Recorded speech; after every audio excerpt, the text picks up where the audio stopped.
approximately forever.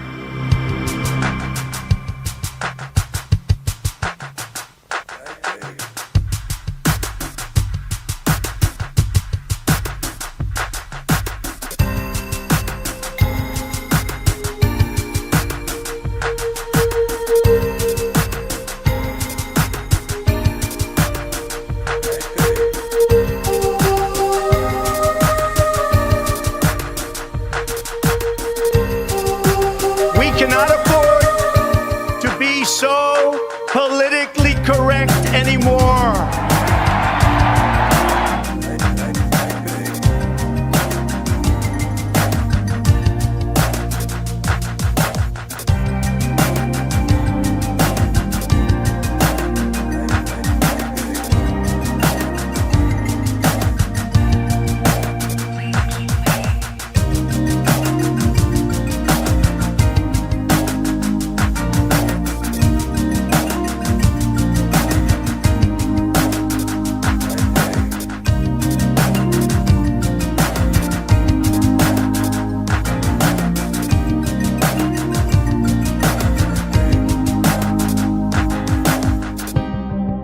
Americanism, not globalism, will be our credo.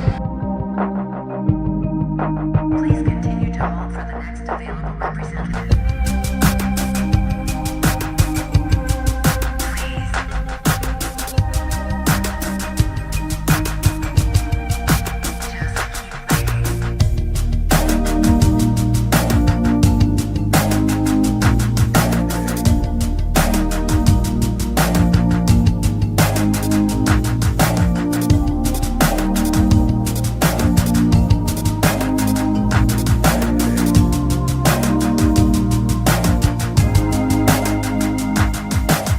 Americanism, not globalism, will be our credo. We appreciate you waiting and waiting. What is it you're waiting for? Do you even know anymore?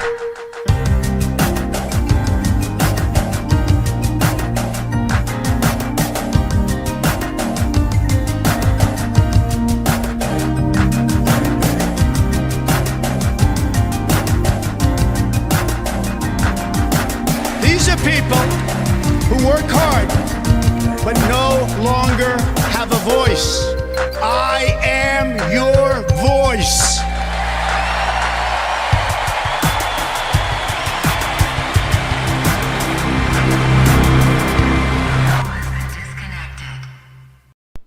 Hello, everybody, and welcome back to a brand new primary live stream. It's a Tuesday, and I think you guys know what that means. It's election day somewhere, and we have a couple presidential primaries, some down-ballot primaries, a very key Supreme Court race as well taking place in the state of Georgia, and we're going to dive into all of it. But make sure you guys like the stream down below. Make sure you guys subscribe to the channel if you're not yet subscribed. We have results already out of the state of Kentucky, where Donald Trump has 85% of the vote. That's with a lot of early vote in Louisville. That's with a lot of early vote in the Lexington area. He's probably going to get that up to like around 90%. But also Joe Biden, sitting president Joe Biden, 73% of the vote in Kentucky.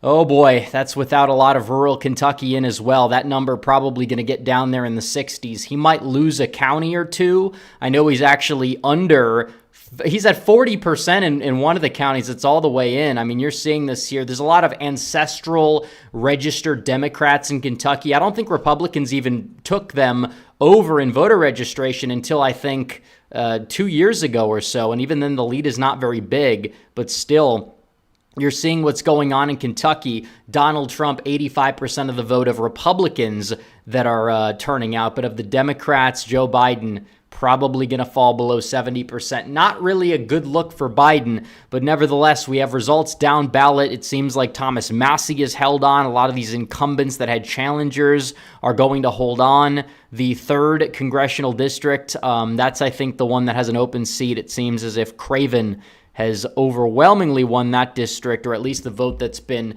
out so far. Mike Craven technically in the lead, but it does seem like that district's actually blue. That's the one around Louisville. That's where you have the Democrat incumbent, so I wouldn't really think that it really matters who wins that primary. But in the rest of the districts, you have all the calls you need to make, and there you go. And in terms of Georgia, that's another state. We have a Supreme Court race that's taking place in Georgia, and it seems like even in the suburbs, even in the left-leaning suburbs, the current judge, who I believe is conservative, Andrew Pinson, has a 8-point lead with 40% of the vote in Gwinnett County. I don't know if that's going to hold, but I think it's a testament to Georgia. Georgia, is it turning a little bit of a corner? Is it more like a North Carolina situation in 2008 than Virginia? I think it's entirely possible. We have 15% of the vote in, though, but he's up by 11 points, but there's a lot of vote left to count. But even then, Fulton County, it's like 50-50. So not entirely sure what that's all about. Maybe it's name recognition. It's the fact that it's a nonpartisan election. People are going off name recognition. But we talk about the Democrats and how they're just flipping Supreme Court seats left and right. Georgia, they may be hitting a bulwark here down there in the Peach State. It seems like right now, because the data that we have, even if that is just in-person voting, that's not good news for Democrats at all. I mean, these are like the black-heavy suburbs or even inner city part of Atlanta. They're not doing too well in the places that they need to do well in. And what does that exactly showcase? It showcases that, maybe some of these polls that show black enthusiasm for just voting in general this year, it's low. It's going to hurt Biden because Biden is not doing exactly what he was doing. He's not doing the same numbers. That's why he's going to the HBCUs and he's making a fool out of himself when he's doing it. But it's like the guy's a clown. And you're seeing that. I think the South, the Sun Belt, this is where we haven't had a lot of special elections, but the special elections we've had in the Sun Belt, and even the midterms to a large degree, Republicans in Georgia doing very well, with the exception of Herschel Walker, who would have probably prevailed in round one if it was not for the Libertarian, at least a plurality in round one. So there is something happening in Georgia potentially, I think. I think Trump, the polls that have him up are probably going to be right, just because a little turnout drop-off in Atlanta, that could work, big numbers overall, because you look at where the vote share came from of Biden, where the trend came from. About 60% of that margin made up came from excess turnout or increased turnout from 2016 in Fulton and DeKalb counties. Now, take that away, then it's up to like a 3-point lead for Trump. Now, I expect somewhere in the middle, but I think that just based off of trends and Biden's unpopularity, I think there's a very good chance that Trump is going to go out there and win Georgia. I don't really think this election tells us everything we need to know. There's a lot of vote to be counted. We don't know how it's going to shake out. But if these margins hold, I think it's very telling about A, black enthusiasm, and B, potentially in Georgia, which way are these individuals voting? That's another very, very key question that needs to be asked and needs to be answered. So that's it for Georgia. We're going to keep going back and forth. 85% of the vote so far in Kentucky's going to Trump, but Biden not so much. So we'll see. We'll check on Super Chats. It's not going to be a super long stream. I can't guarantee we're going to go into Oregon. We're going to go into Idaho. There's not really a lot of results that we're going to be getting, so we'll have to see. Someone says, remove the MAGA hat. How about I remove your comment? How does that sound for a change? Johnny Heartdog says, how big of a House majority do you think we're going to get? Probably about what it is now, give or take. I don't think we're going to get a ridiculous majority. Johnny Heartdog for 10 says, I think Trump only has 2 years to get what he needs done because of the midterms. Dems will probably retake the House and he won't be able to get anything done anymore. It's not a sure thing. It's not a sure thing at all, but we'll have to see what happens. The midterms are 2 years away. We have to win the election first. But it's true, yeah, if he has a trifecta, it's go time because you can't take anything for granted. And also try not to touch any third rails with the trifecta like we saw for, the Paul Ryan era with healthcare. That definitely made the midterms a little bit more of a headache in 2018 than it really needed to be. So we'll see what happens. Let's see. Boa Constrictor says, let's go, Brandon. Unfortunately, Georgia's ground zero for corporate welfare and conservatives, but we ain't a lost cause. Suburban Karens are a big problem. Well, we'll see. I don't think it's going to be as big of a problem if we're seeing these turnout patterns persist and continue. Because you see Republicans going out there. Are they possibly going to win a Supreme Court election in Georgia? And again, we talk about the issue of abortion, because that's what's been driving a lot of the Supreme Court races and their results, like we saw in Wisconsin and Pennsylvania. They basically were made into referendums on abortion. But that messaging doesn't stick as well in the Sun Belt as it does in the Rust Belt, where voters are more ambivalent about it. And when you have these low turnout elections, it's going to benefit the side that, gets all the college students to vote, whatever. They're not going to be able to do it as effectively come November also, because Donald Trump is not somebody who's like an extreme radical. But we always hear about the special elections crowd. The special elections crowd will say absolutely nothing about this election, despite the fact that they've said it. And obviously we have a long way to go. I'm not discounting that. But still, if the Republicans even hold this, what is the special election crowd going to say? What are they going to say? Because this is higher turnout than a lot of these other special elections. You could talk about the primaries and whatever, but there's more Democrat primaries across the state taking place than Republican ones.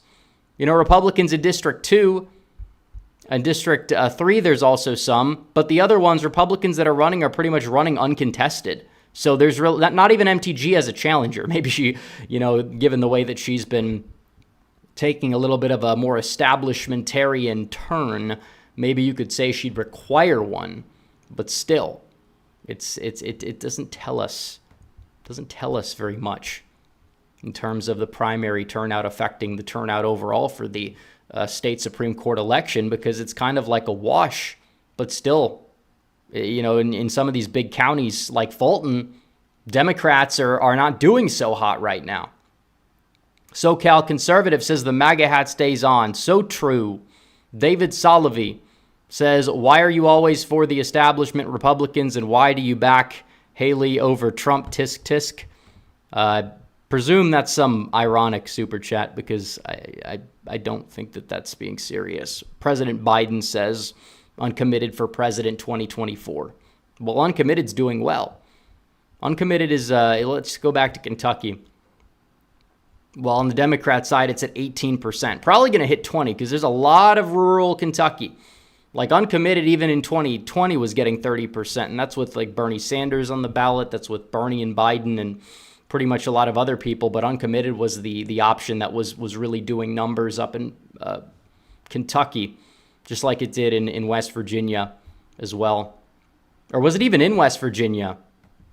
And yeah, I think it was. I think it was in West Virginia. Yeah. Oh, wait, no, it wasn't. Actually, it was some other random people ended up combining for 30% of the vote. But apparently if Trump gets 81% in Maryland, it's over for him, despite Maryland being an electorate that's not really, conducive to a lot of MAGA Republicans. Of course, if there's another option, they're going to pick the other option. Even in 2020, Trump only got like 86, 87 when he was the sitting president with no serious opposition. But now, because he's not president, gets 81%, it's like over for him for some reason. The people that make these arguments are just not being very intelligent. It's not to say that these numbers are the most phenomenal numbers ever. He's not getting in the 90s. He doesn't need to get in the 90s, though, for it to be a historically good night. President Biden says, who will be uncommitted's VP? Uninstructed. Uninstructed will be. Jack Attack says, this is Dean Phillips' night. I feel it. Well, he's not even in third place. Marianne Williamson's above him. That's brutal.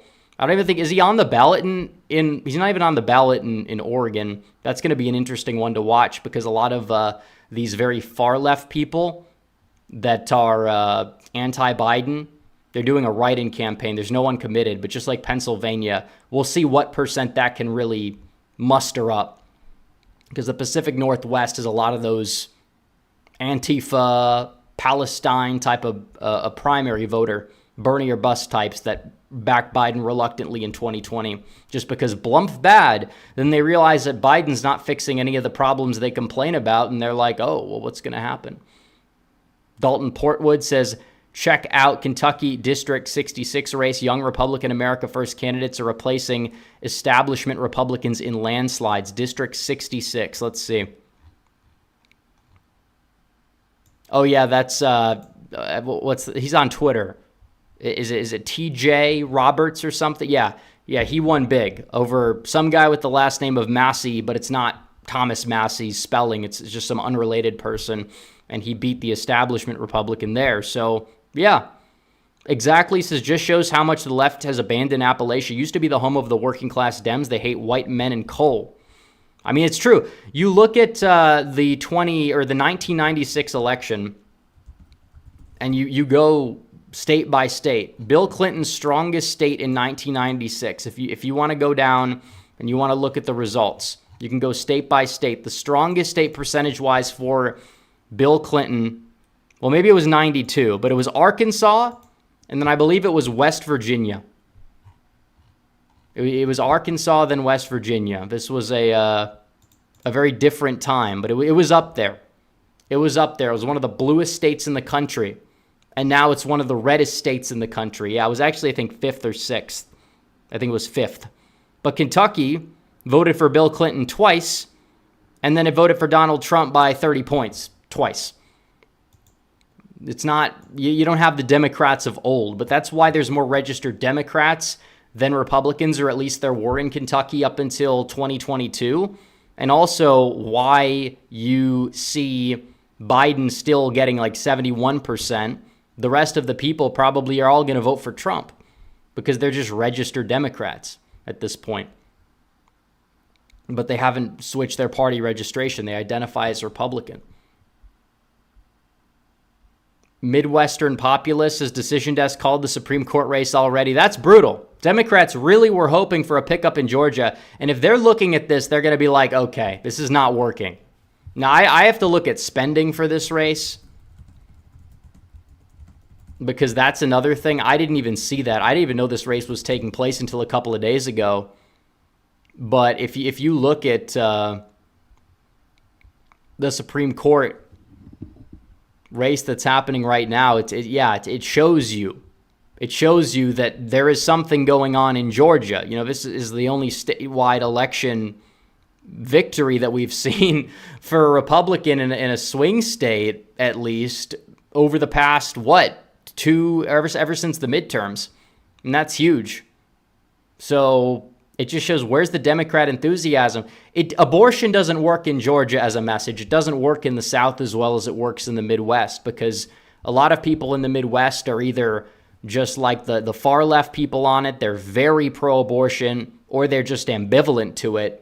Whereas in the South, where there's more focus on religion, higher number of evangelicals, there's going to be a higher focus on it on both sides. It's more contentious, but it's like black voters don't care as much about the issue as these white liberals do.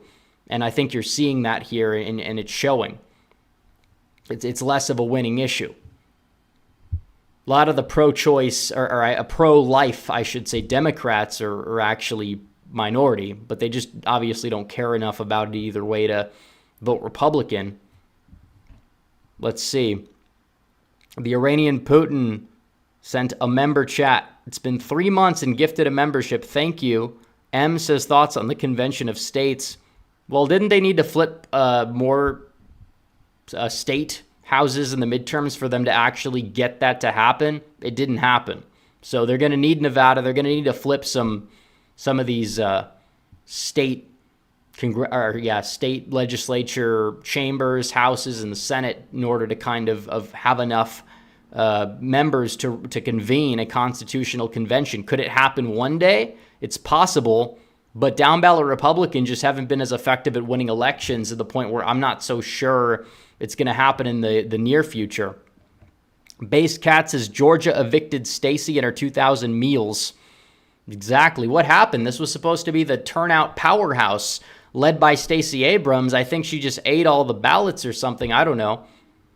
Boa says Georgia only trended left because of Stacey. Well, she's like a clown now. Nobody likes her. She was a sore loser. Same people that call Republicans sore losers. She refused to concede, claims she won, claims it was stolen from her. And she ran again and she got decimated. The only difference is she doesn't have the X factor Trump has. She can't control the media and the narrative the way Trump has. And you can't beat an incumbent governor very easily when you're polarizing, and Brian Kemp's approval rating was relatively high. So, but it's over. Her career is over past this point. Exactly says poll came out today showing New Hampshire Trump was up. I saw it. The problem I have with the polls in New Hampshire and Maine that have Trump up is that they have like a good 20% going third party. We know that's not going to happen. I think they'll have higher third party vote shares than the rest of the country, but is it going to be that high? I wouldn't say so. Boa Constrictor says now that Stacey is gone, Georgia will stay red. Well, it's possible because they don't have much of a bench. I mean, Warnock was able to win by the skin of his teeth. And if he faced a stronger challenger, he probably would have gone down. If anybody would have ran for that seat, other than Herschel Walker, I think he would have gone down. Besides, like maybe MTG or something like that, but I don't think she'll ever run for statewide office.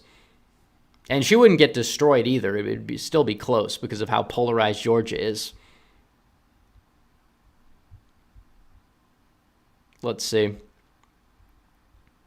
If black votes become 20% Republican, the GOP isn't. Well, honestly, if the turnout drops by just 1%, the GOP isn't losing Georgia.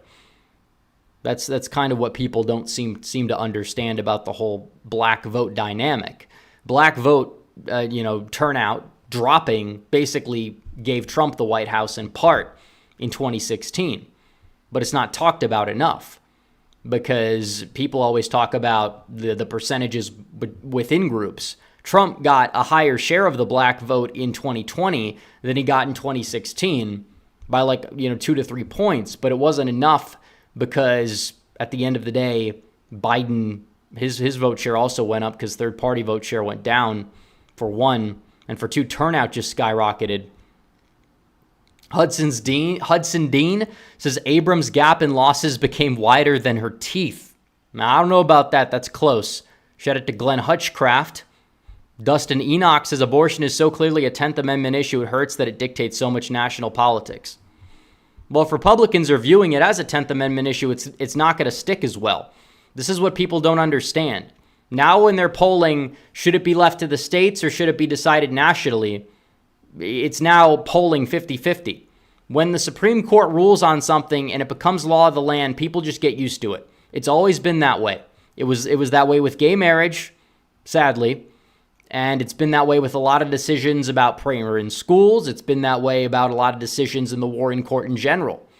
Now, some of those decisions were obviously probably better than others. Some probably should be reversed, like Engel v. Vitale. But still, it doesn't change the fact that the Supreme Court can influence public opinion, and they do influence public opinion just based off of the ruling. Base Cat says, didn't Kemp sign a bill regarding mail-in ballots? He signed a bill of election integrity. Democrats in Georgia were able to get a boost because they were bribing people essentially to stay in line. They were bribing people. Then they're mad. Oh, Republicans are not letting us bribe people for votes. Now they're trying to stop people in line from getting water. It's like, I thought you guys were for early voting anyways. So why does that exactly matter? For one. For two, they can't get away with what they could get away with in Georgia and Arizona the way that they could in 2020, at least for Georgia, and also 2022, because of the new election integrity legislation. That's in part why I think the Sun Belt is gonna zoom right too. Now, Michigan, Wisconsin, Pennsylvania, I think that the liberal legislation in Michigan is going to come back to bite them, and same thing with Pennsylvania. More in-person early voting helps Republicans. More voter registration helps Republicans. The automatic voter registration, everyone's freaking out because the governor signed it, and then Republican registrations gain in every county. And then people are scratching their heads, what the hell's going on? We live in a new era of politics, even compared to 2016, even compared to 2020, in terms of which level of propensity delivers which party victories. There's a lot of nuance to it. There is. It's not all black and white, but you are kind of seeing that. It seems like there's going to be over 1 million votes in this election, too, for what it's worth. which might be lower turnout than the Wisconsin race, relatively speaking. You had 1.8 million in a much, I'd say much smaller state size-wise. But it was also less expensive, I think, on both sides too, so it kind of cancels out. But you're looking at this, yeah, Republicans up by 10, but you look at some of the margins. A lot of these are like, black heavy counties too. Republicans are winning them partially because turnout's just so low.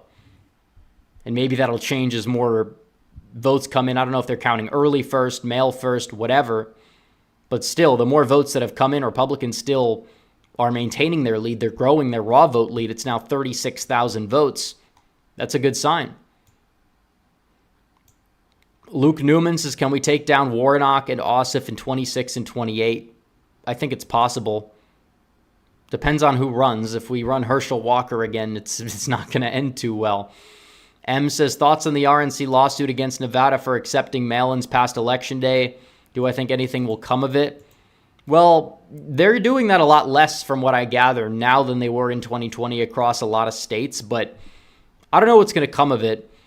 Maybe they get their ruling. I think it would help us if they get the ruling, period.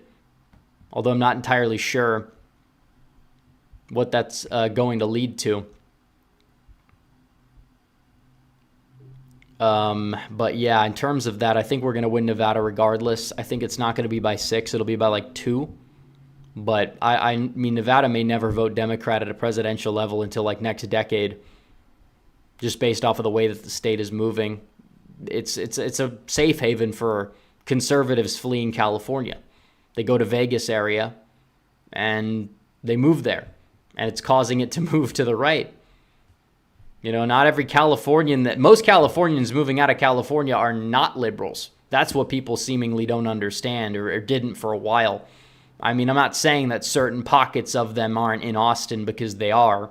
I'm not saying that certain liberals don't leave and go to Colorado or the Pacific Northwest, because they have. But a lot of the people that leave California are not necessarily as liberal as the state is as a whole.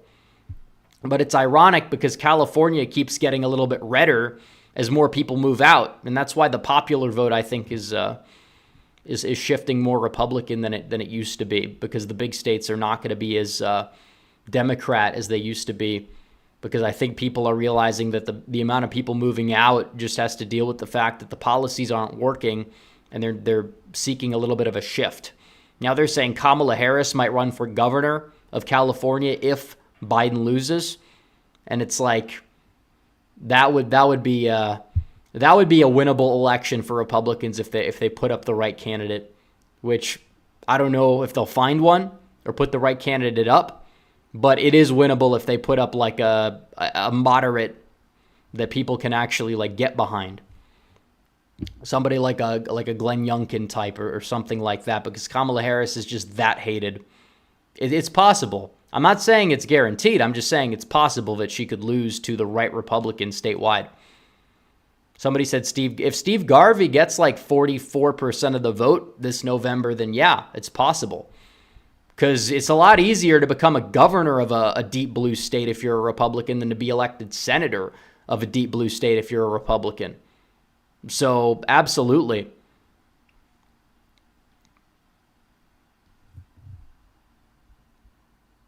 Did I see the Trump news he put on his Truth Social? I did not see the Trump news he put on his Truth Social. I've not checked Truth Social today, although I can.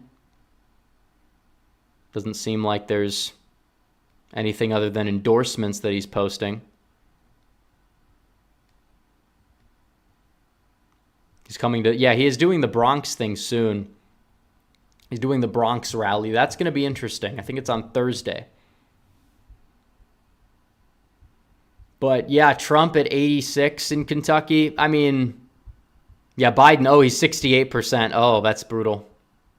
And that's falling, by the way, because, I mean, not a lot of Lexington is in, but a good chunk of Louisville's in. So maybe he does get 70, but he's not getting above 70.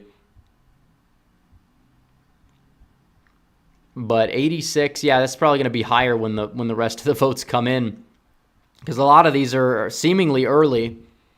That's why he's at only 79 in Jefferson. He's gonna get in the 80s when all the votes come in. But what above 80 in some of these counties? Probably not as much. But SoCal Conservatives is moving to Galveston County myself in a couple of years. Would you say that it will remain red long term, or is the risk of it going blue? If you're talking about the state of Texas, I mean, it seems like it's less likely, although the potential is there. They want to give all the illegals amnesty. They want to make sure that they can turn Texas blue. But they've kind of hit a wall in doing so, because a lot of the people that are here are not having amnesty. But as for the county, it's a safe red county, so it's unlikely that the county will flip. But the state, I mean, we got to keep fighting. We got to get the border under control, get immigration as a whole under control, not even just legal. But yeah.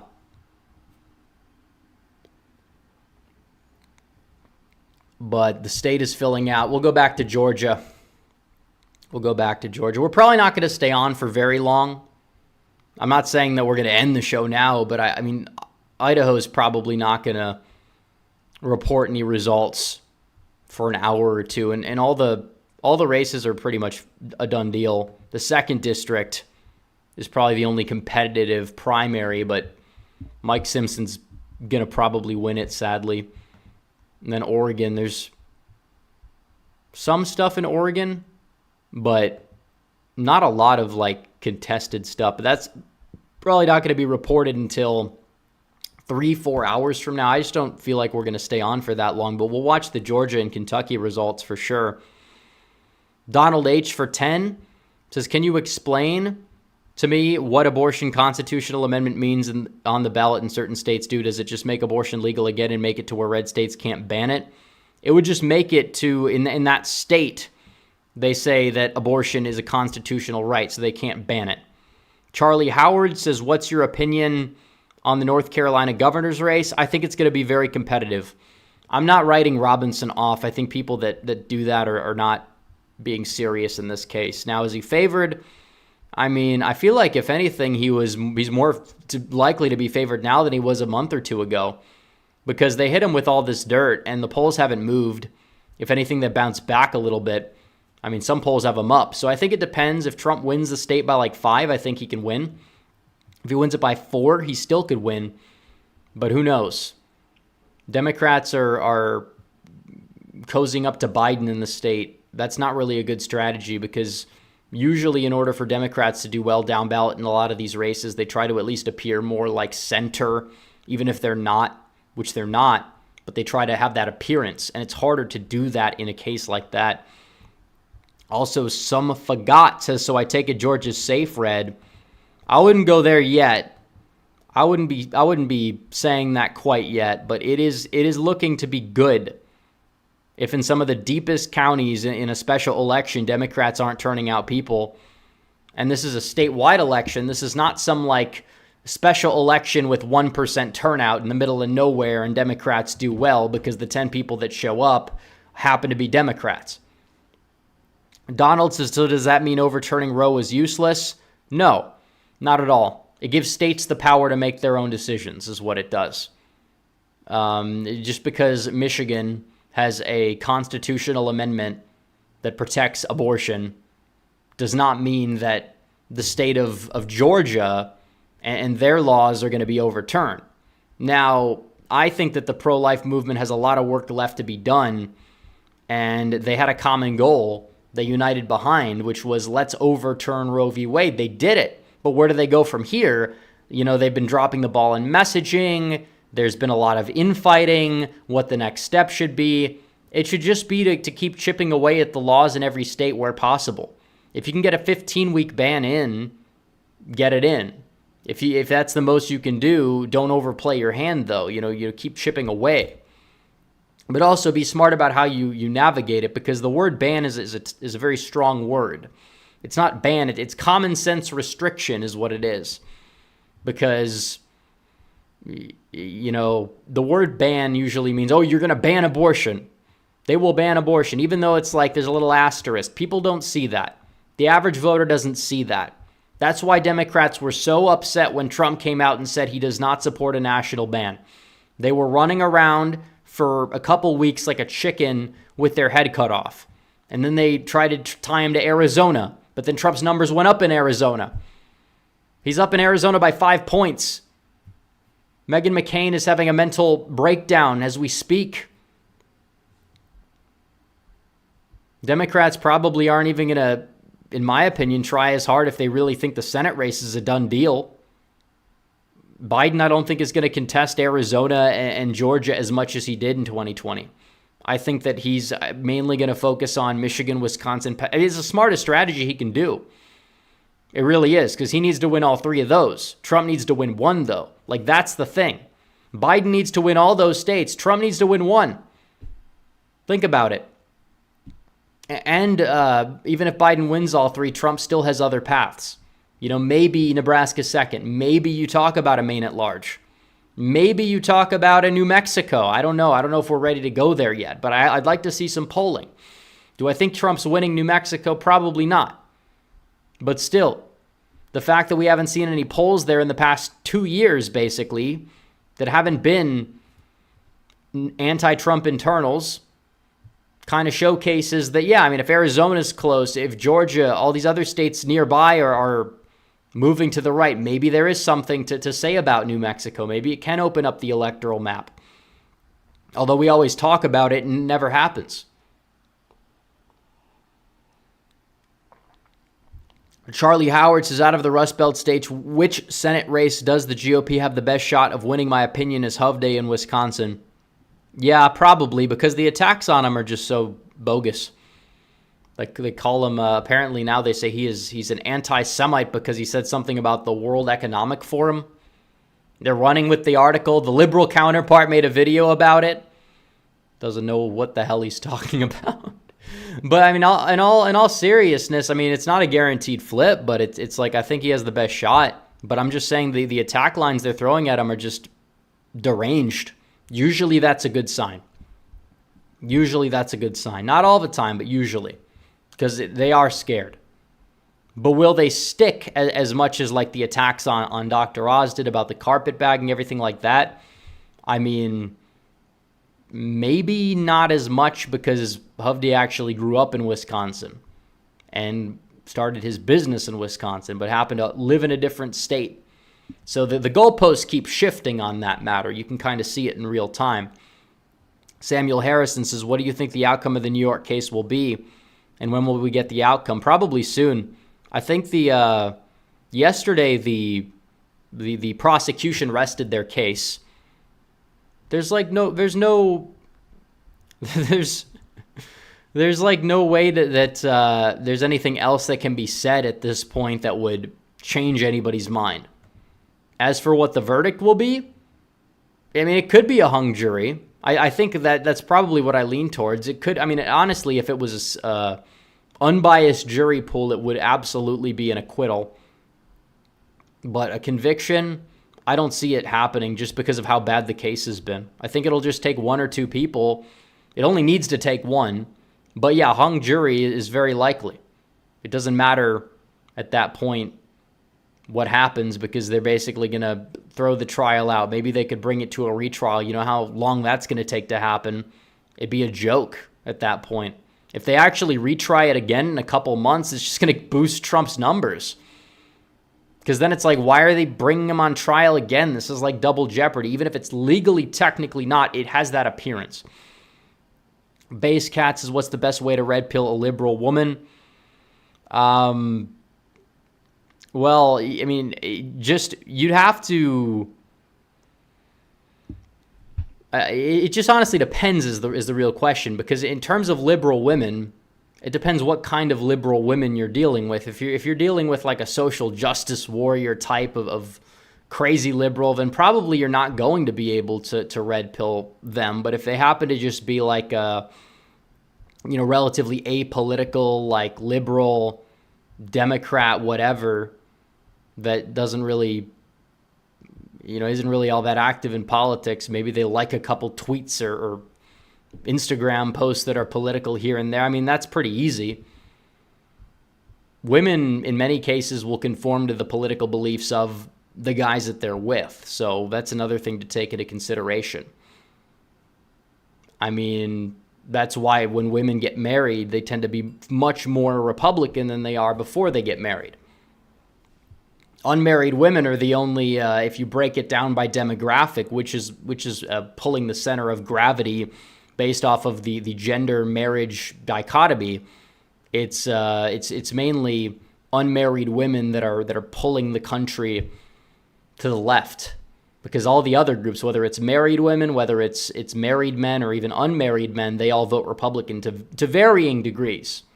Married men being the most Republican group out of all. I Am Charles says, is it possible that the deep state had a talking to the jury members to persuade them to deciding on this case in the correct way? Is it possible? Anything technically could be possible, but I will say that in terms of the jury, it only takes one. It's possible you have a stealth juror anyways that said that they're a liberal who watches NBC to get on the jury, and then they go and they vote to acquit Trump. So anything can happen. Anything can happen. Let's see. I think that's it for the super chats. I think we got them all. Let's go back to Kentucky real quick. Trump, 57% of the vote is in. He's at 85.2. And on the Democrat side, Biden got above 70. He finally got 70. For now. We'll see. Punch a Bunch Bear says, tell those women to get a 9-to-5 job. Well, that's just going to make them more liberal. But honestly, if you want to look at it that way, it's like 9-to-5 job should make them more conservative, and they realize that it actually would be better, more fulfilling to have a family of their own, which is exactly what Harrison Butker said in his speech. But apparently that was horrible because he happened to have an opinion. You're not allowed to have an opinion anymore. Apparently Biden gets a pass for saying that he says, men, you need to marry into a family with 5 or more daughters. What the hell did that even mean when he said it yesterday? I don't even know. It doesn't make any sense. But if you're telling people how to live their lives and you happen to be a senile president, there's not going to be any blowback from the media that washes his balls 24/7, because that's exactly what they do. But it's beside the point. Dave M for $20. Thank you, Dave M. But 10-point lead so far. 36% of the vote is in. And that's with Fulton and DeKalb at like halfway through. Cobb, or is Cobb County in? Yeah, Cobb County. Cobb is actually close right now. Gwinnett is also close. But still, the conservatives are up in both counties. You know, maybe it changes, but either way, Pinson's going to win. Didn't they call it on Decision Desk? I think they did.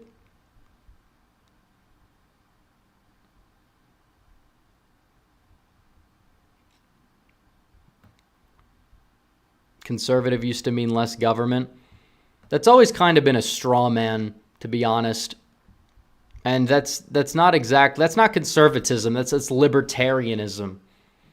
Conservatism means that you're actually conserving something. What is the size of the government conserving it? I guess in some aspects, a society that is self-sustainable and actually conservative is going to have less of a need for government services and things like that, which is true. But it's a little deeper than, it's the size of the government, or it's the Constitution, or whatever. The Constitution, the framers, the founders of the country said that the Constitution could only apply to a society that was moral or religious. I think that we're probably neither of those things at this point. So I think they go hand in hand, actually. Libertarianism could work if people govern themselves properly, or if you had self-governing units like family is something that was prevalent, but it doesn't work in the here and now because we don't have a society that has order. You can't have liberty if you can't have any order, or it leads to anarchy. It leads to chaos. You can't have that. And that's what a lot of people just don't happen to fully understand.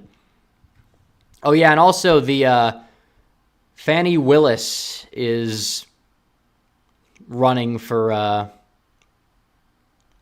re-election in her Democrat primary. She's seeing 11% of people go against her, which is interesting. And that's a Democrat primary too. That's not a not a general election. You got 11% in the Democrat primary that say this bitch is crazy. They're standing with Trump. 11% in the Democrat constituency of Fulton County. That's probably who's voting for Pinson in that district, I would guess, or a good portion of them.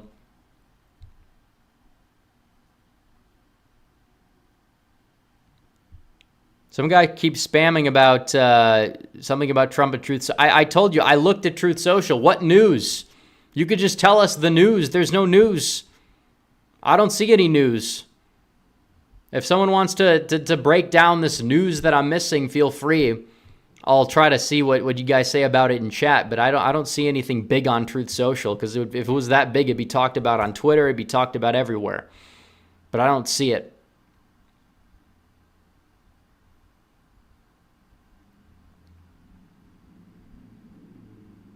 I see a lot of people talking about the Georgia race, though. The unified Reich thing? Oh. Well, I mean, that was basically taken out of context by the usual suspects, like everything else they complain about, because they don't have anything except for lies and stretching the truth. Because Trump puts out there's an ad or a video that was posted. Trump didn't post it himself because it was posted while he was in court. And you have a video with, like in the background, there's like this newspaper articles, basically. And there's something from World War I mentioning a unified Reich. And they say, this is Nazi stuff, but the Nazis did not exist in World War I. You can't ban the language of German because somebody did some bad things 80 years ago. That's how these people view these things. They're talking about the Holy Roman Empire in that article, which again, you can't even see it. It was like some sample text or taken from somewhere. I guarantee you, whoever put the video together, it's only like these journalists that have to do the deep dives that can even see this kind of stuff, because they're so desperate trying to find something to cling to, and even then the narrative collapses in real time. And as for the other thing people mentioned, the raid, yeah, they basically said that they gave lethal force when they raided Mar-a-Lago. So technically they could have came in and taken out some people. They would have had the legal mandate to do it, and Biden basically signed off on that. So Biden basically took a semi-hit out on Trump. That is a big deal. Samuel Harrison says thoughts on Mike Lawler. I mean, he's a rhino, but is his district going to elect anybody except a rhino? That's the other question. But 11 points almost so far in Georgia. Yeah, special election bros. It's over. Yeah, oh, well, we're overperforming in everything, really? Oh, I don't think so. What's the excuse for this? What's the excuse for this one? They'll talk about how Trump is at 86% or 85% in Kentucky as if that's some sort of a bad thing. Also ignoring the fact that DeSantis and Vivek were on the ballot combining for 4%, which is almost certainly going to go to Trump anyways. And how much did Trump get in 2020 in Kentucky? I'm assuming it was above 90. But how much above 90 was it?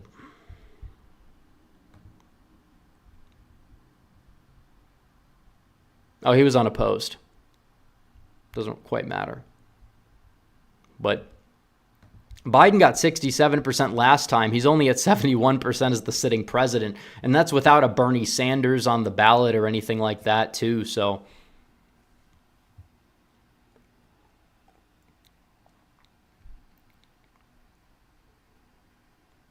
will the liberal counterpart make a video about... No, absolutely. He will not make a video about Georgia. There's no way, because it doesn't conform to the narrative whatsoever. You have people that'll say, I'm unbiased. No, you're not. You're not unbiased. Just own up to it. That's the thing, is that I don't try to claim that I'm not. I'm wearing the MAGA hat. I'm not taking it off. Never going to take it off, metaphorically. So let them do their thing. We'll see. We'll see who's right at the end. That's the real question. I mean, even he thinks Trump, like in the prediction maps, Trump is up even. That's just not how the videos are like styled. So even these people have to admit Trump is the favorite because he is the favorite. Mitchell Ryan says, did you hear about Nikki Haley trying to use her electors to steal the nomination from Trump at the convention? Do you think it'd be possible? It's unlikely. I think there is merit to the fact that she's holding out for the trial to end before she endorses Trump, because that's the contingency here. That's why her family members are posting about, at the convention we'll win. Delusion. Republicans don't want Haley. Of actual registered Republicans that voted in the primary, even when Haley was in the race, 90% of them in many places chose Trump over Haley. It was crossover voting that inflated her totals, and even then it wasn't nearly enough to win any state other than Vermont. Oh, and she won D.C., the swamp. The Rhinos, congratulations. Trevor Lawson says Kentucky Senate 7th District, the Republican is in 3rd. Interesting. You're seeing incumbents go down. Usually it's a good sign.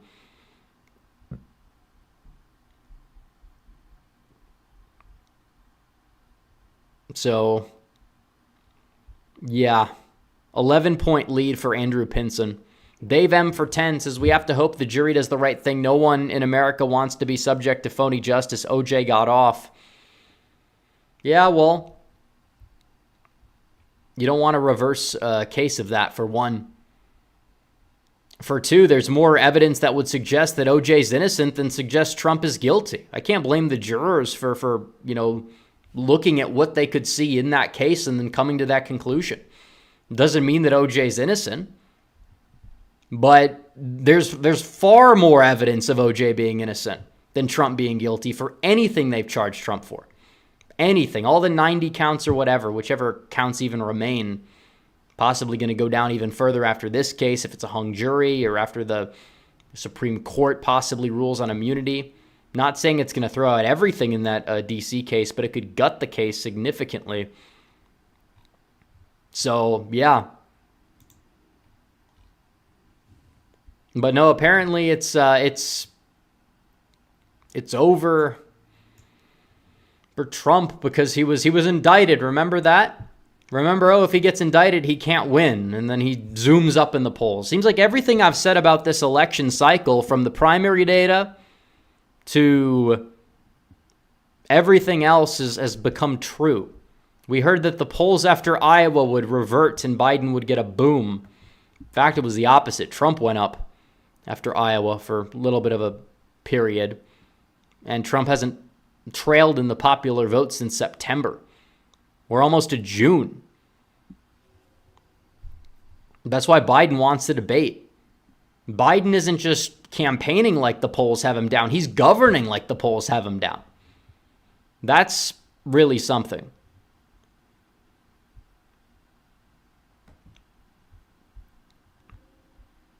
Is uncommitted winning counties? I don't think so.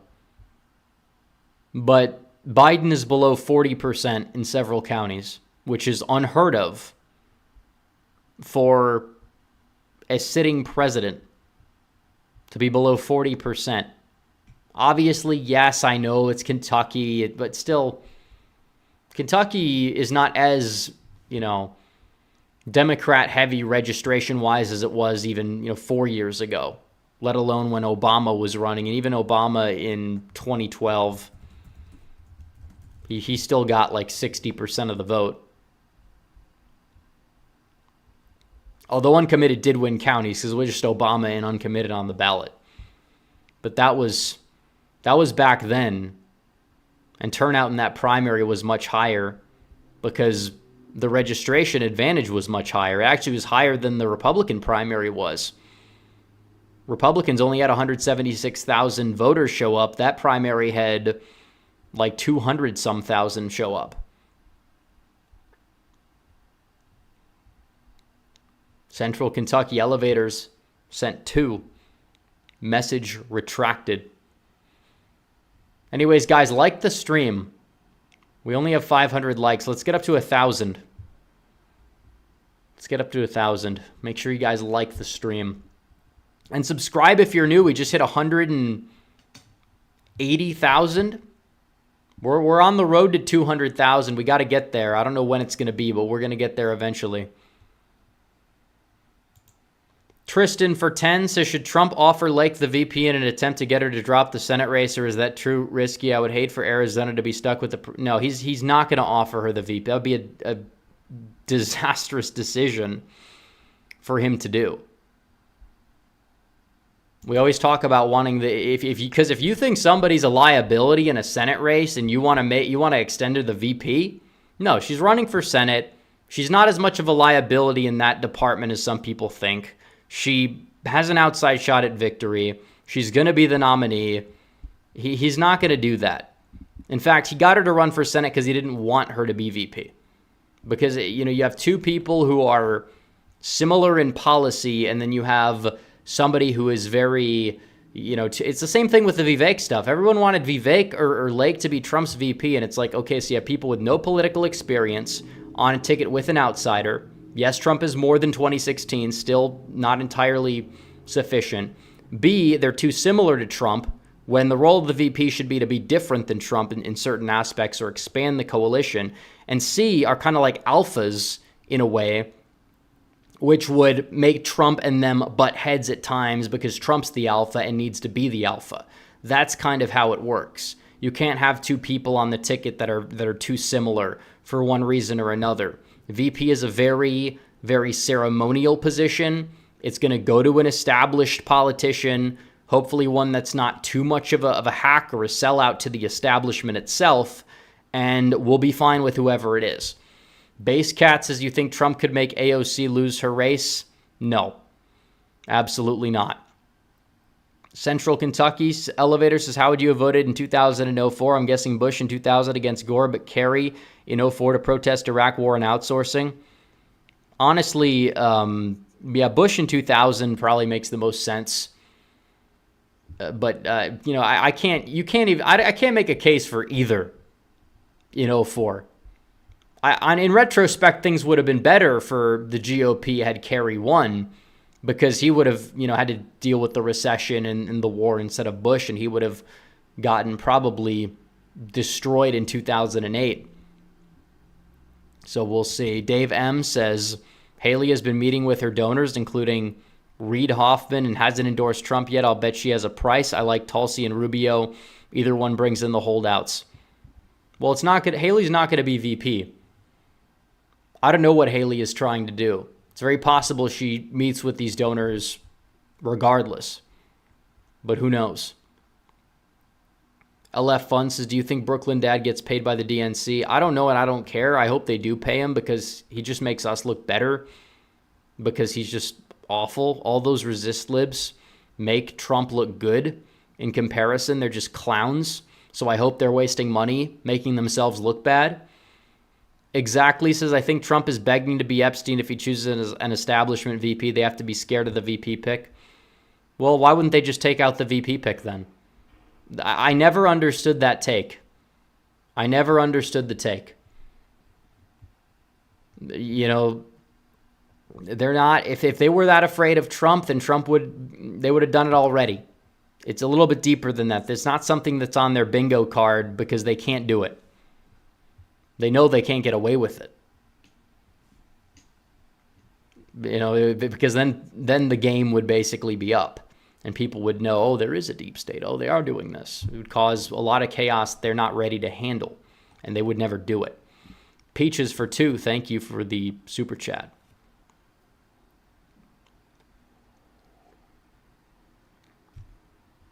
All right.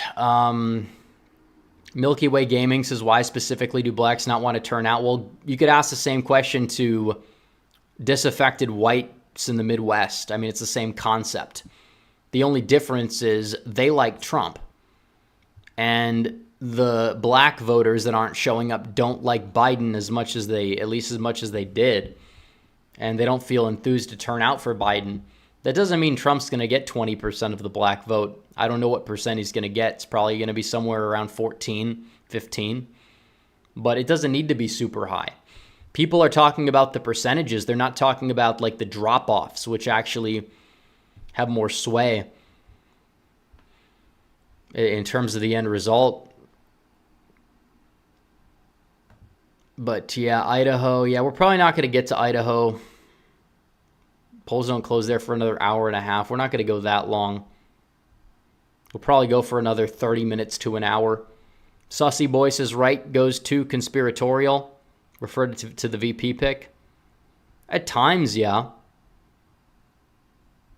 You know, there's some conspiracies that are legitimate, and then there's some that are not legitimate. Sometimes people overplay their hand regarding that stuff. It's absolutely true.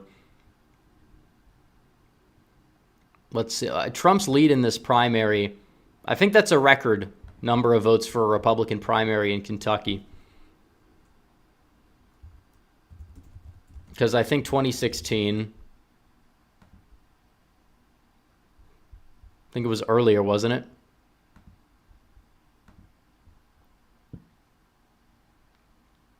Did they have? They had to have one. So yeah, Trump only got 82,000 votes, but that was back in March when Cruz was in the race. 2012, Romney actually got more because it's after everyone else dropped out, but he only got 117,000. Unless they're not counting something for some reason from 2020. But there's no results for it specifically. Democrats had 537,000 voters show up in the 2020 Democrat primary in Kentucky, though. That's crazy because right now they're barely going to get maybe not even a third of that. That's huge. Turnout is much lower. Sam Madsen says Barrow was outspent, but only narrowly. Well, I mean, if it's 50-50 in the spending and Republicans are just crushing it, I think that's a good thing. Because the fact that it's a bloodbath, their favorite term, and there was no spending gap the way that there usually is in a lot of these other special elections. It's kind of a good thing. We talk about this 42% of the way in. This is what's going to happen. 11 points. I mean, Georgia this November. I can't wait if this holds. If this holds.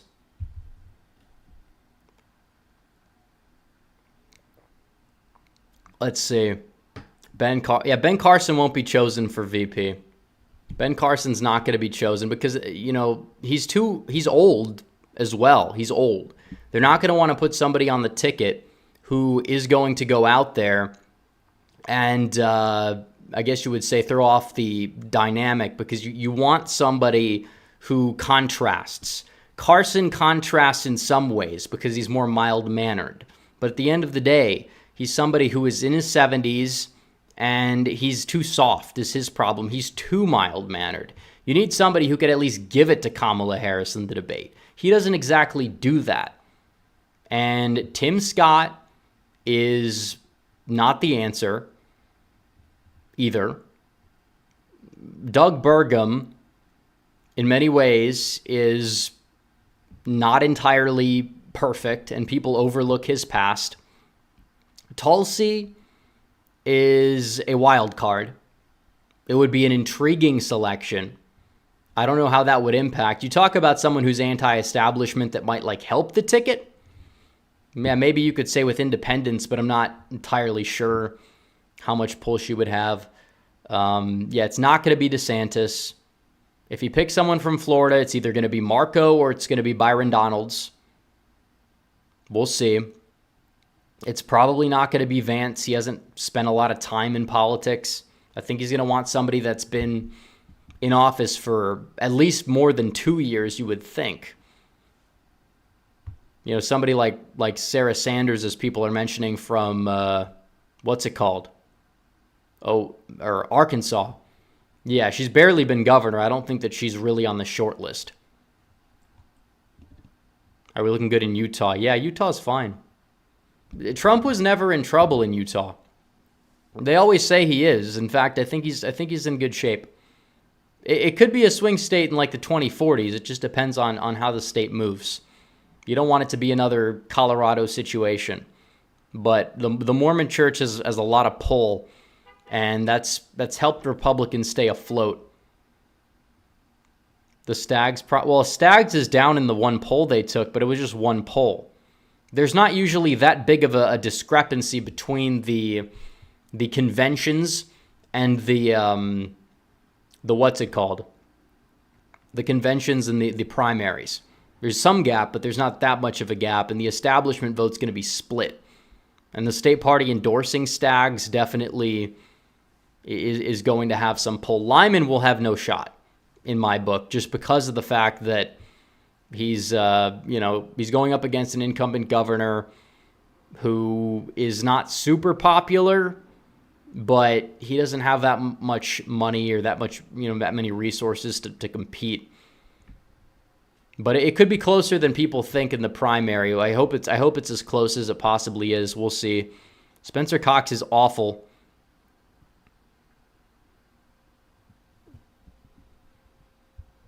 Let's see.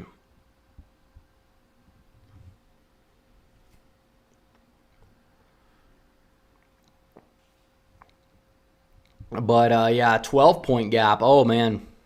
Okay. Yeah, even in these blue counties, it's still close. I think Augusta's the county that's coming the most for Barrow so far. Chatham County. Yeah, it's again, special election people are dead silent. They're dead silent. 12-point lead. Look at 62,000 votes. 62,000.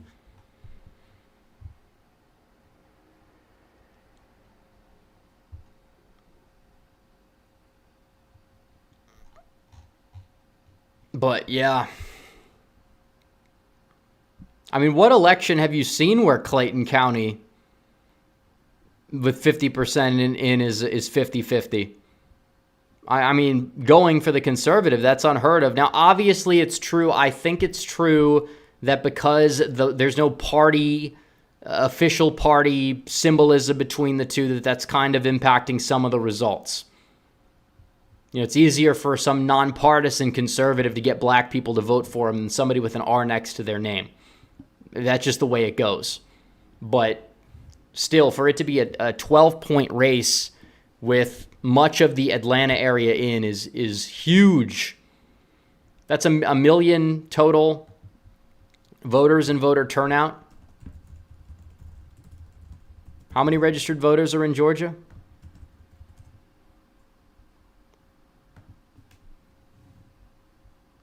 About 7 million. So turnout probably at the end of the day is only going to be like 15-20%, but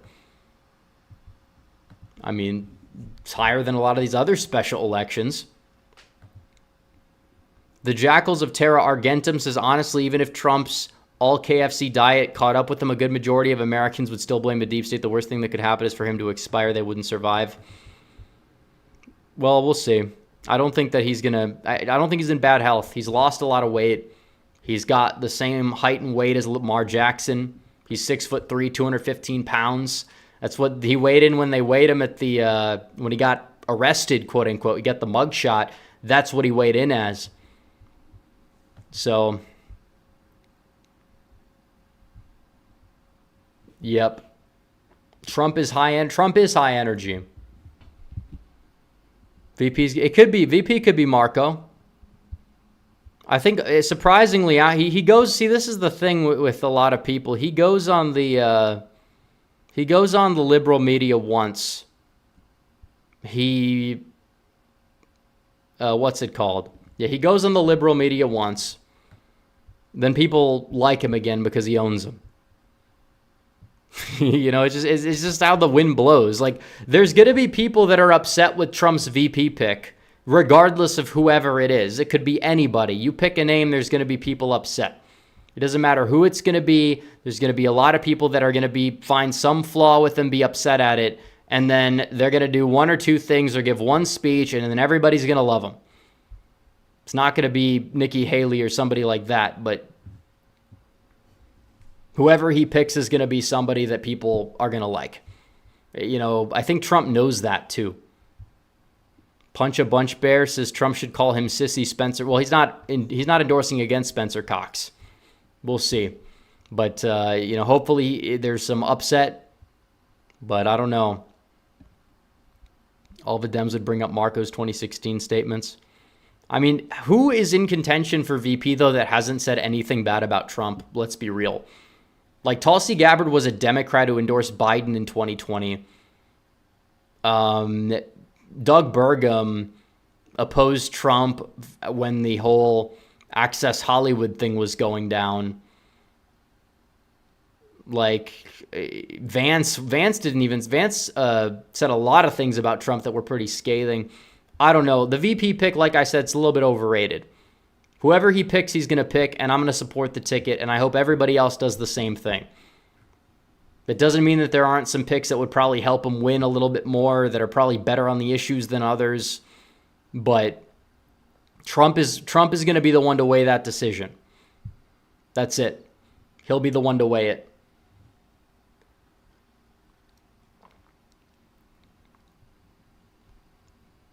Ben Carson hasn't. I just don't think he's on the short list. Maybe he'll make a reemergence in the short list. I just don't think so. He had like an office in Mar-a-Lago or someplace, and then I think he just abandoned it, and I think they gave it to Burgum.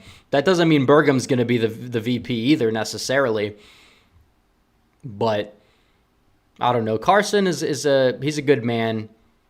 I just don't know if he's going to end up being on the short list.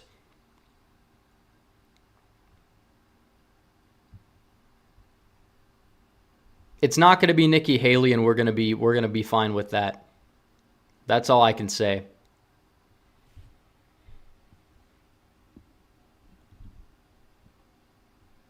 It could be somebody that nobody's talking about. It's true. I don't know who that would be. I think that was like for a while Burgum, and then Burgum saw an emergence, but doesn't necessarily mean he's going to be chosen. Yeah, it's not going to be Chris Christie. That's another one that will never be chosen. It's funny because the base that wants like Vivek for VP, they wanted Christie back in 2016, which would not have ended well. But the reason why Christie hates Trump is because Trump didn't hire him for a cabinet position, and he's just bitter. He wanted access to all the White House cafeteria, food, dinner, luncheons, all that stuff. Didn't work out too well for him. That's why he's opposing Trump.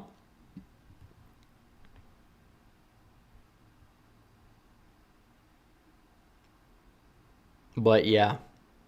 It's not going to be somebody the base is in love with. I said it 2 years ago, 3 years ago even. I said whoever he's going to pick is probably not somebody the base is going to be in love with. SoCal Conservative says Nikki Haley sounds like she bought her accent from a Cracker Barrel in California. It's true. She'll turn it up and down depending on whoever she's talking to. She's fake. She's no different than Hillary Clinton. It's like Hillary Clinton, the woke remix, where it's like the Netflix edition. You know, they'll make her a little bit of a minority, and then they'll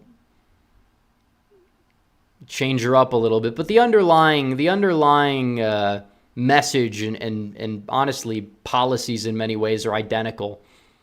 The way she talks, the sex baiting that she does, the infidelity that she does. Oh man, the fact that she's owned by the donors. There's just so much there. Sussy Boy says, Christie 28, I'll eat the competition. He had a shot twice and he couldn't do it. And every time he tried to do the whole Marco Rubio routine on the debate stage in 2024, it just didn't work out to his advantage. It just didn't work out.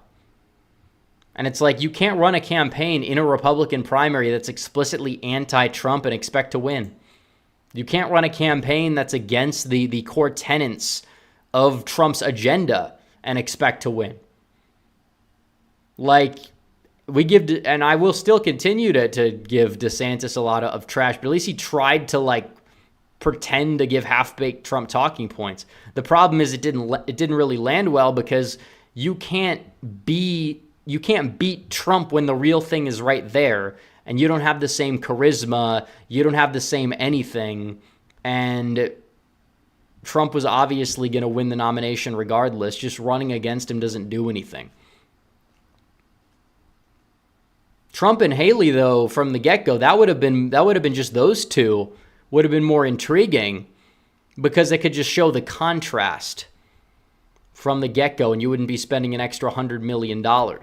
I kind of wanted Trump to have at least one primary challenger that was notable from the establishment, just because A, it would out them as a member of the establishment, and B, it would kind of get Trump to push him to get some of that, vitriol against the establishment back that he probably lacked a little bit of in 2020, because the whole party just united behind him without really any question, except for a few like has-beens like John Kasich and Romney, some of which backed Biden. Yeah, that lead is expanding. It's up to a 13-point lead right now.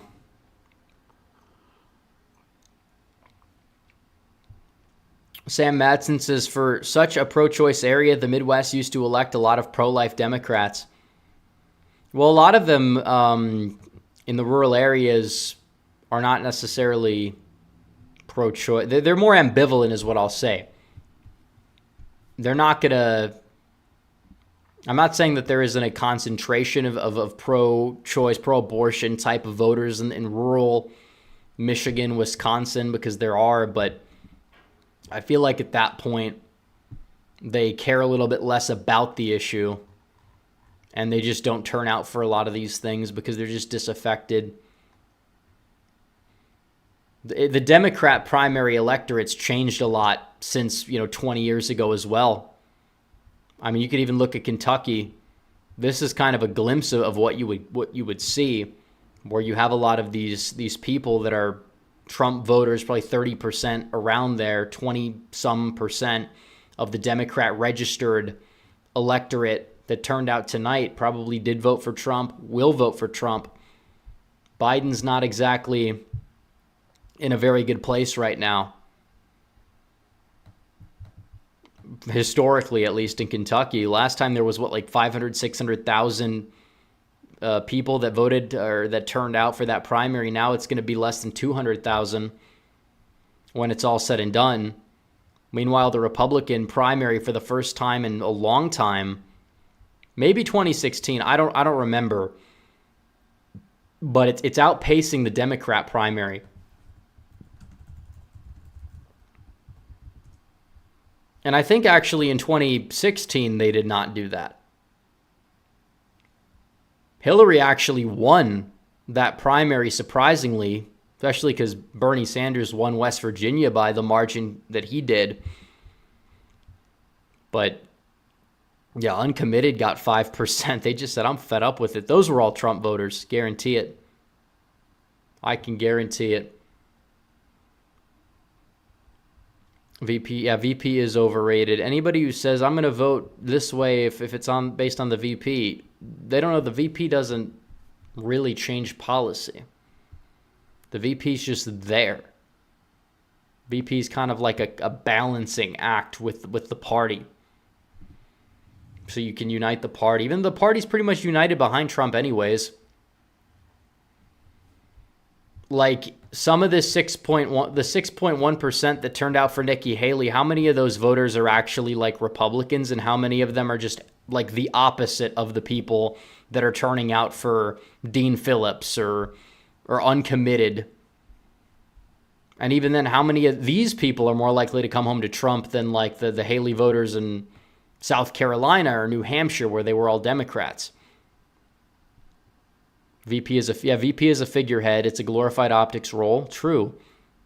It can help with expanding the base. It can. But it also, you don't want it to hurt you. You don't want the VP pick to hurt either. So you don't want to gamble too much. John Waffle says, do you think Bush and the neocons will vote for Biden? Some will.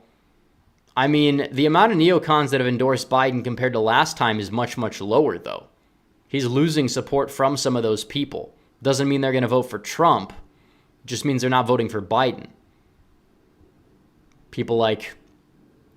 Well, actually, I think Paul Ryan is a new defector. Oh, yeah, he's not backing Trump. Good, honestly. I think that's just another reason to vote for Trump. Oh, yeah, Liz Cheney will be one. Liz Cheney will be a new defector to Biden, probably. But what pull does she have? Like, none. M says, could Trump put a libertarian in his cabinet? Depends on what you define as libertarian. I feel like there's several people he could put in that are more of a libertarian mindset. I think that you could even make the case that somebody like Vivek is very much a libertarian. I feel like he'll be somewhere in the cabinet. But, you know, as somebody a part of the Libertarian Party, it's unlikely. Just because, like, why? There's very few people a part of the Libertarian Party to begin with that are qualified to even have a job, let alone be in a presidential cabinet. But the Libertarian Party is a joke.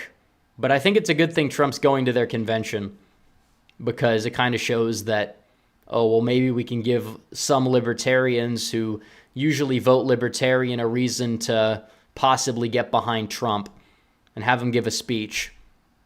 Because they're not really running a candidate this cycle. They'll have somebody on the ballot, yes, but it's not going to be somebody that's going to be taking votes away.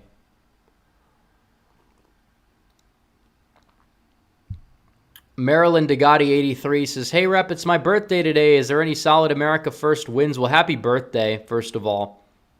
Second of all, America First wins.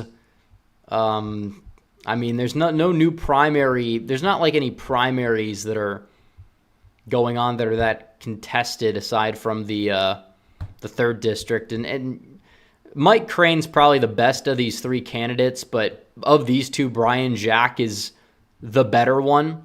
And he seems to he might even get above the threshold where he advances round 1. And I know some people. We even have some chat moderators here that have made tens of thousands of calls for this guy, Brian Jack. So maybe he'll do well. I don't know. I hope he's going to be good. Trump endorsed him. I thought Mike Crane was better. But of these two, Brian Jack is better because Duggan is the establishment choice. So hopefully he goes down. Die for Oil for 10 says, could you make a video or talk about the elephant in the room, the 11th hour shenanigans and voting machine errors? I'm optimistic but worried. Trump 24 from Camp Pendleton. Well, I could talk about it more so now than I used to because I think that they've changed the terms of service. I wasn't going to make a video on something like that or like explicitly touch the third rail because, you know, obviously a lot of people, they took down thousands of channels for that kind of stuff. But now they've changed the policy, which again, if we want to be conspiracy-minded, it's kind of telling that they changed it in part because of the fact that they realized that, you know what, the more time you spend talking about stuff like that, it demoralizes people.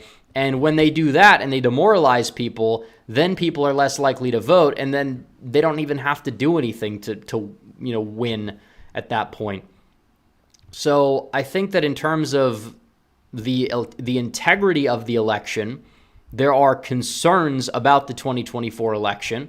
Some of the concerns are fake and are propped up by grifters, like the Social Security Texas thing that was just completely untrue. That being said, yeah, I mean, you have a lot of new people in the country. Some of them might find their way into a voting booth or find their way. California, maybe with the mail-in system they have, it's more possible there than pretty much anywhere. But I think that given the RNC's new laws and everything like that, it's like, yeah, I think that there's going to be a lot of concerns. But be careful of these reports that you see and you hear leading up to the election about certain things. A lot of it is demoralization. I mean, even with Arizona in 2022, I feel like the news breaking on election day did a lot of damage in and of itself. If people are like, I'm not going to go vote at this point, why would I? That's the problem. You have grifters that prop up certain things, even if it's real stuff that's legitimate concerns. When people prop this stuff up, it's counterproductive past a certain point. We're going to have to look at the results and address them on election day. But there's always going to be some concern or something happening somewhere. Yeah, obviously. What happened in nursing homes in Wisconsin in 2020 was disgraceful. What's happened with the election law changes is disgraceful. Social media censorship was disgraceful. There's so many things that went wrong in 2020. But there is reason to believe that things will be much better now than they were then, especially because the RNC has spent a lot of time investing in an election integrity poll watching operation. Then they're not going to be able to potentially get away with certain things that they may have been able to get away with in the past. So I think we'll be fine. I think that we just need to vote. That's all we have to do. Vote early too, if you can. You don't know what's going to happen on election day. You break your leg falling down the stairs. You're not going to be able to make it to the polling place. So if you can vote early, do it. That's how the Democrats take advantage of the system. They win. I'm not saying you have to vote by mail. Get a ballot, deliver it, or if your state offers in-person early voting, take advantage of it. Shout out to, I thought that was a different language for a second, Sassy Grandma for becoming a member. Mitchell Ryan says, did you see what happened in Arizona about the DOJ using Sixth Amendment to get illegals to vote? I have not heard about that. Let me see.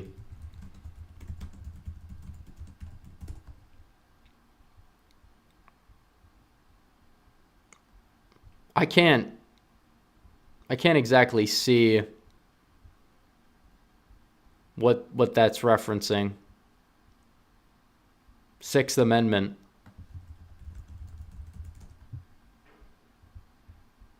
That doesn't make sense. Flat Highway says Kanye for Meatball. I think that ship sailed a long time ago. So yeah, I don't think so.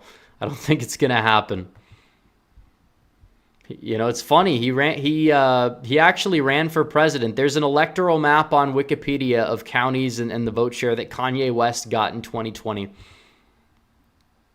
Just think about that. That's never thought that we'd see that, but whatever. 52% of the votes are in. They still haven't called it yet on New York Times. I don't know what they're waiting for.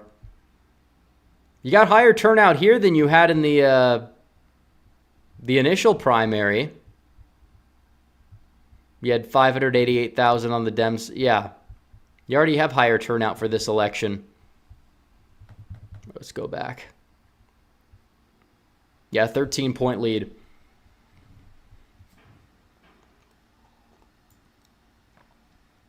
But no, illegals cannot vote in the elections. But at the same time, I don't know why they don't want to sign, or they're vetoing a bill that says non-citizens should not be able to vote in elections. That's just a common sense political win for them, and they're just dropping the ball. Doesn't mean that it's going to change the law necessarily. But at least, you know, if Democrats actually wanted to appear as if they're coming to the table on election integrity, you would think that they would be able to at least say, yeah, well, we'll count the votes early like Florida, and then we'll do X, Y, and Z. They're not doing that because they thrive off of chaos. Whether there's widespread shenanigans or less widespread shenanigans, that's still how they thrive. They thrive off of the chaos. They don't want a transparent, even if they count the votes quickly and there's shenanigans, people are going to be less upset about it. Why? Because there's less of a reason to be sus about it. But they won't do it because, well, we know why. But I don't think that the election's going to be marred with as many anomalies as 2020 was. Not even close, but I just tell people to vote. That's it. Just vote.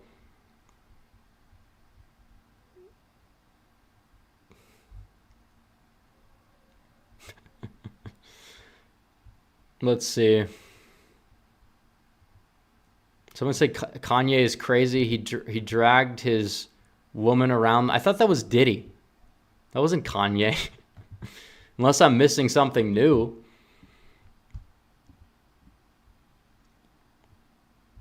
Yeah, Trump is at, he's going to hit 200,000 votes.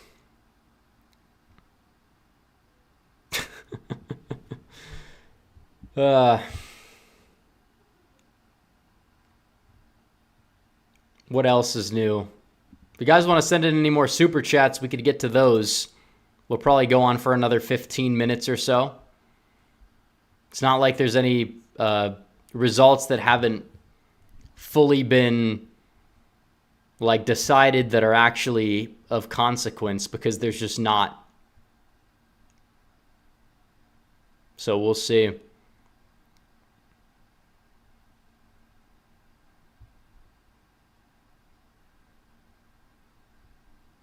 Will Trump break the voter turnout in Kentucky? I think he already did. Unless they're not showing me results from 2020 results. Let me see if Decision Desk has them.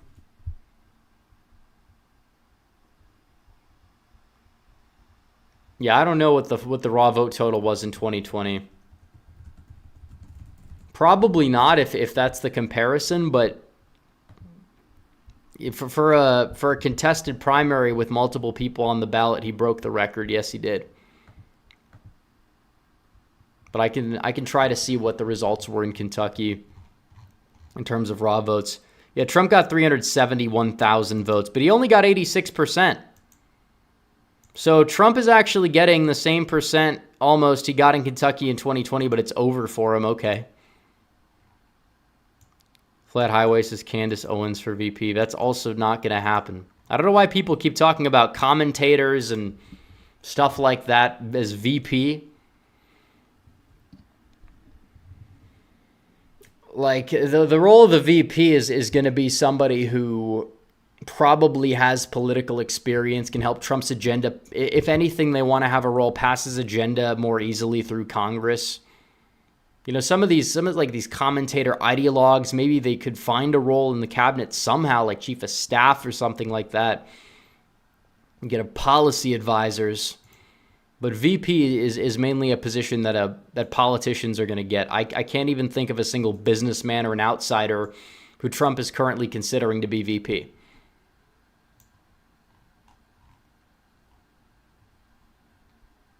So that's it. Besides, is any commentator going to leave what they're doing, where they probably make millions of dollars every year, for a figurehead position that they probably have no desire to be in? The answer is going to be no. Can Trump win the popular vote and trigger the Blue Interstate Compact? Yes and no.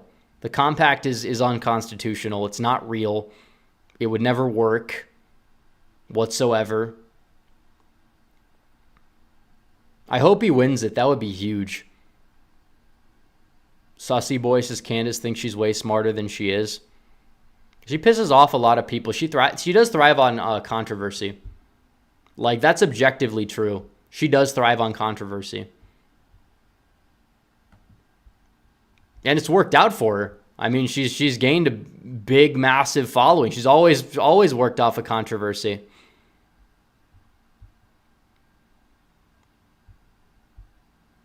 There were a lot of initial concerns about her and how she kind of,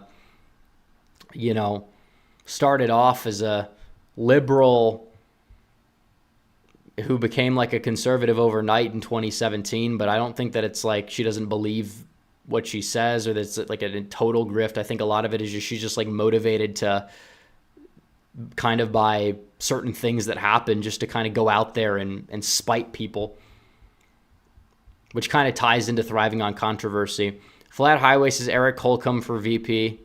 No, he doesn't need to pick a rhino governor from Indiana to be his VP. What happened the last time he did that? I mean, to be fair, Pence, I think at the time was not the wrong decision, but how did Trump know that he would be exactly what he was at the time? No. But Yeah, the other no-go is Kristi Noem. It's not. Hopefully, it's not going to be her. Obviously, I think she's already out of consideration. It's not going to be Noem.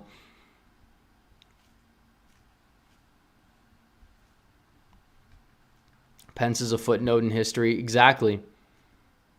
He never had the it factor. I always said that back in the day. People were like, he'll run after Trump. I was like, no, no, no.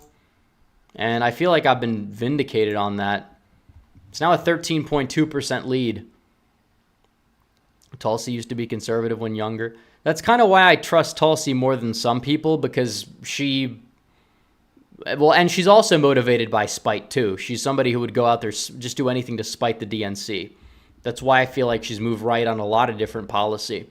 But it is true that when she was first starting out, her dad was a Republican. She was a conservative.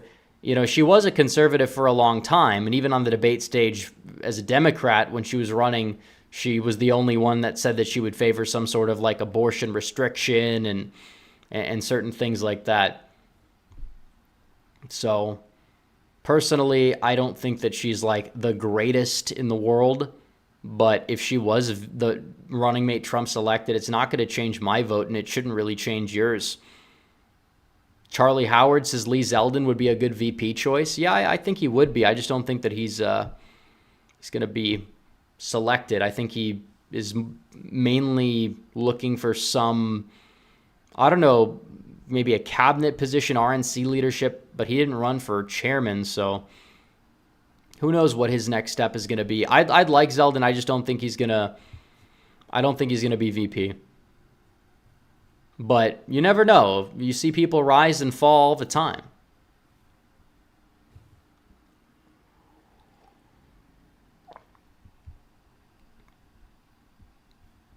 But like I said, VP is a overhyped position.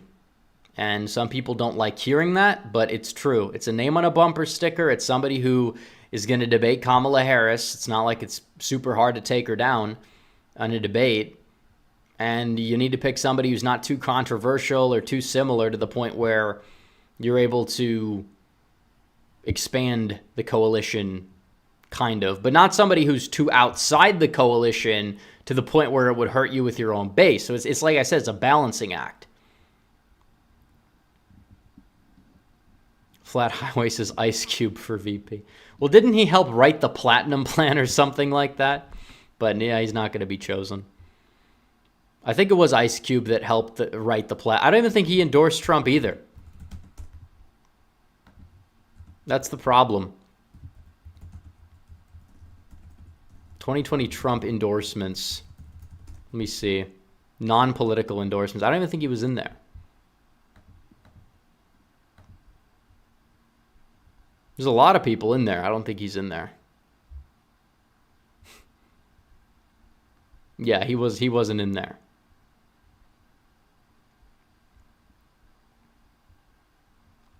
It's funny because Biden doesn't have a lot of celebrity endorsements this cycle. Not saying it matters or anything like that, but if you look at Biden's endorsements, like his celebrity endorsements list, it's just, it's not very long. Of course, you have like your boomer washed up celebrities that tweet about how bad Trump is all day. I don't think those people move the needle. I really don't. But you have celebrities that did endorse Biden in 2020 that have come out and said that they don't support him now. So what does that exactly show? It shows that they're definitely losing enthusiasm. And part of it is I think that there's a lot of celebrities that are relevant that have a lot of young followers that don't want to come out and say anything positive about Biden because of the whole Palestine situation. But that, like, it doesn't matter. Their silence is a net positive, I guess. It's not like they move the needle a whole lot. But one thing is for certain, and that is that it's objectively a good thing that showcases a lack of enthusiasm. We'll go back to Georgia. Yeah, still a 13-point lead. Again, you talk about a special election. The suburbs. The suburbs are going for Pinson. Even suburbs that haven't been won by Republicans since like 2004, 2012 maybe at the latest, they're going for the conservative. And part of it is low turnout. That's true.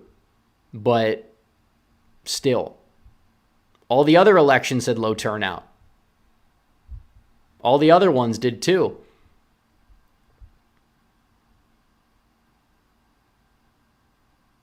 Let's see. Pendikar111 for 10 says, if NBC estimate is accurate, Barrow would need to get approximately 69% of the remaining vote. Still not called. Yeah, he's probably going to need more than that, to be honest. Seeking finding for 10 says, between Rubio and Scott, which one should Trump choose and why? Rubio, not even close. Because Rubio, at least you could say, Rubio would expand the map. I think he has appealed to the suburbs. He has appealed to people on the fence. And he's also not as bad on the issues, believe it or not. 2016 Rubio and 2024 Rubio are two different animals. The difference between Rubio and Scott is Scott ran against Trump this time, actively worked to subvert his agenda while he was president, and is just kind of weird in terms of his personal life. He's like a meme. I don't think he adds much to the ticket.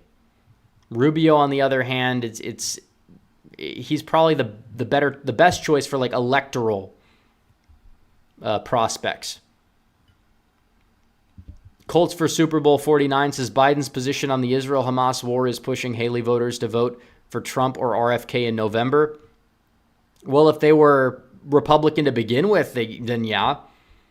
I mean, a lot of them that were Republican to begin with were always going to vote for Trump.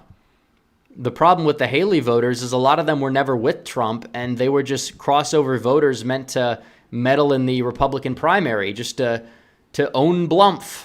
Didn't work. She got Vermont barely by the skin of her teeth. Texas Scratchman says the reality is Trump is not a young man. It's possible he could pass away at any time from age, so VP is more important than usual. Yeah, I mean, he's still 78. He's very healthy. He hasn't really lost much of a step from the time he left office. I'm not too concerned about it. If that happens, it's more likely going to be in his third or fourth year. But I don't think it's going to happen at all. So I wouldn't put too much stock in that. If he was like 83, 84, it'd be different. Biden, on the other hand, there's a good chance he does drop. And then you'd have President Harris. So a vote for Biden's a vote for Harris, basically. Because I think there's probably like a good 30 or 40% chance that if Biden wins, he's not making it through a second term. The average life expectancy for a man in this country is 78.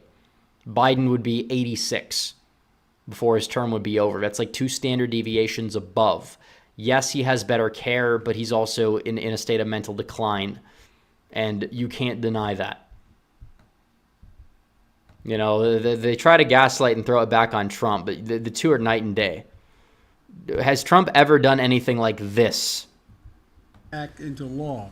After I signed the PAC Act into law, I handed the pen that I signed it with the tradition of the most personal. See, this is the thing. Biden was campaigning in 2020 like the last few weeks, and Trump was rising in the polls because of it. Trump is doing the basement strategy, and then Biden's doing this. This is what Biden's doing. He's going out there talking about signing the PAC and the Manac Act into law, all this nonsense that doesn't make sense. People see the clips and they're like, what the hell is going on? Trump gets media coverage, but even CNN is being forced to defend him in the case because they can't even cover it to frame it like he's guilty anymore. They can't. It's helping Trump. Well, nobody really watches them anyways, to be fair, so it's not helping him a lot. But still, that case is such... And it makes all the other cases look weaker by proxy. Because this is the one they went with. They went with the weakest one out of the other weak cases. So, yeah. Flat Highway says Arnold Schwarzenegger, Ford VP. He's not even born in America. And I think he's another one of those Biden endorsing Republicans, even though I don't know if he's endorsing Biden this time. A lot of these celebrities that endorse Biden are not doing it again. Again, they don't really win elections, but they show enthusiasm, and it's not quite where it was. It's not.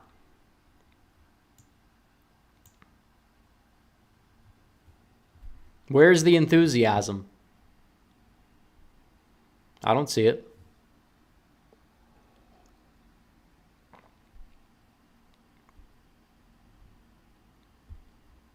Let's see what regular chat is saying. We'll go for another like 5 minutes or so. So if you guys have any super chats you want to send in, I would recommend sending them in now, or I might not read them.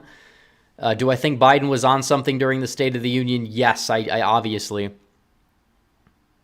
And now that's a good thing. Trump is saying we need to drug test him for the debate, because that's making the expectations be a little bit higher for Biden's performance, because you don't want to fall into the trap. Age isn't an issue. Age has never been the issue for Biden.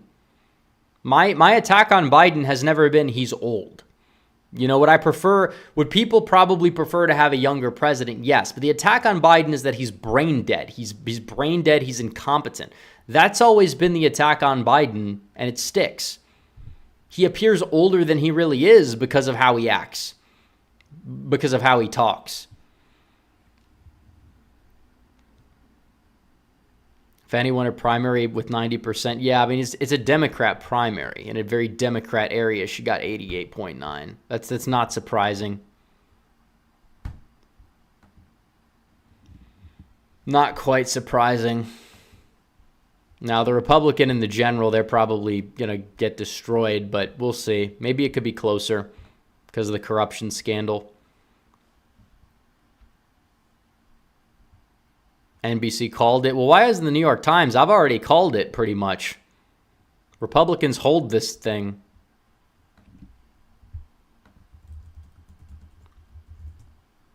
How much did he win his last? Okay, we're back. I don't know what happened, but we're back. We should be back. OBS glitched. Are we back? We should be. Oh, you hear me? Okay, we are back. Okay, so as I was saying, this guy's never won an election before he was appointed, so that also doesn't really give him like an edge of, oh, they know him, they voted for him, he wins in landslides all the time. This is an election where he's never ran in one before, and still look at him. His margins are going up 13 points in Georgia. Special election in Georgia, wins by 13. Boom. Like this is the way that it's going. And that margin could get higher, maybe it could get lower in some places, I don't know. But Douglas County, Clayton County, I mean, he's winning counties that I don't even know the last time Republicans won some of these counties. Uncommitted won 6 counties in Kentucky. Oh, they did. Oh, I thought those were just blank. Yeah, that's funny. Sitting president, by the way. Not good. Audio's cutting in and out. Well, okay, we could read the last super chat. We'll probably end. I don't know what's going on. Might be an OBS error. Should work. LinRx52 says, came in late. Sorry if you've already covered. Thoughts on the effect on the race if Trump is convicted? Thoughts on the trial? I think regardless of the outcome, it's going to give him a boost. We could debate to what extent. We'll see. But regardless of outcome, I think it's going to give him a boost. So we're going to end the show. It's been a good one. Not going to cover Oregon or Idaho. We could, if anything crazy happens, we can talk about it tomorrow in the video. But we know how the primaries are going to go. Oregon, Trump doesn't even have any competition, so we can't look at the percent. So we'll see what happens. But anyways, guys, thanks for watching. Make sure you guys like the stream down below. Subscribe if you are new. Hit the bell for notifications so you never miss another video. Follow me on social media. The links are in the description down below, and I will see you guys in the next one. Red Eagle, out.